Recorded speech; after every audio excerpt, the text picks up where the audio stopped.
Cinquième commandement de Dieu. Homicide point ne sera, de fait ni volontairement. Ceux qu'il défend, l'homicide.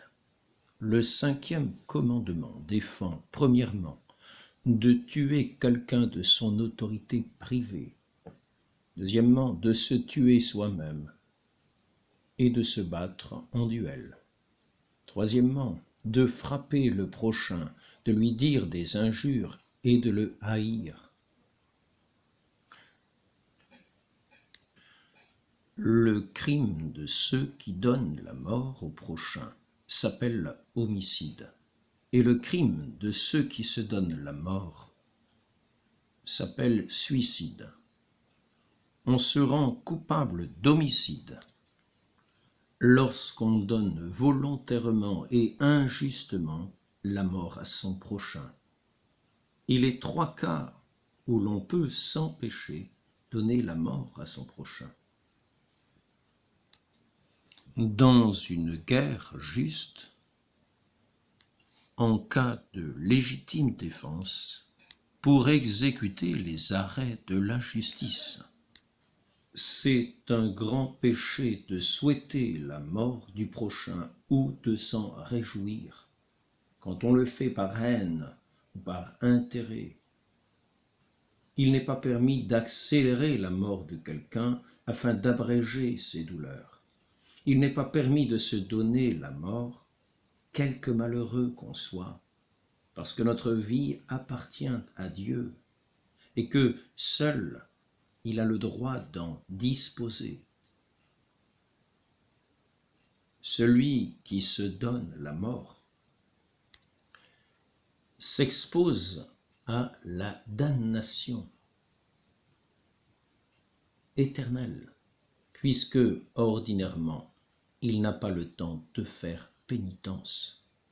Le suicide est un si grand crime que l'Église refuse aux suicidés la sépulture chrétienne lorsqu'on est certain qu'il jouissait de ses facultés en se donnant la mort.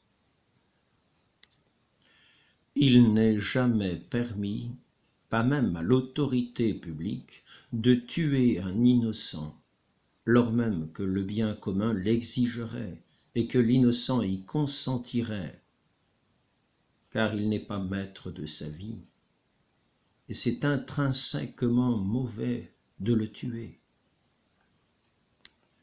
Il n'est pas permis de se souhaiter la mort, à moins que ce ne soit par le désir de voir Dieu dans le ciel, pour ne plus l'offenser ici-bas.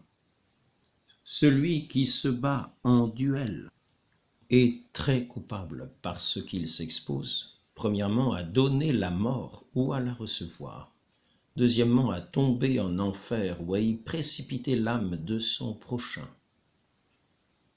Les témoins de ceux qui se battent en duel sont aussi coupables qu'eux parce qu'ils autorisent le duel par leur présence. Avoir de la haine pour son prochain, ce n'est plus être disciple de Jésus-Christ. En effet, notre Seigneur a déclaré dans l'Évangile qu'on reconnaîtrait ses disciples à l'amour qu'ils auraient les uns pour les autres. Vous avez entendu qu'il a été dit « œil pour œil et dent pour dent ». Et moi je vous dis, ne résistez point aux méchants, mais si quelqu'un vous frappe sur la joue droite, présentez-lui encore l'autre joue. Et à celui qui veut vous appeler en justice pour vous enlever votre tunique, abandonnez encore votre manteau. Et si quelqu'un veut vous contraindre de faire 1000 pas, faites-en 2 autres 1000 avec lui. À qui vous demande, donnez, et ne vous détournez point de celui qui veut emprunter de vous. Vous avez entendu qu'il a été dit, vous aimerez votre prochain, et vous haïrez votre ennemi.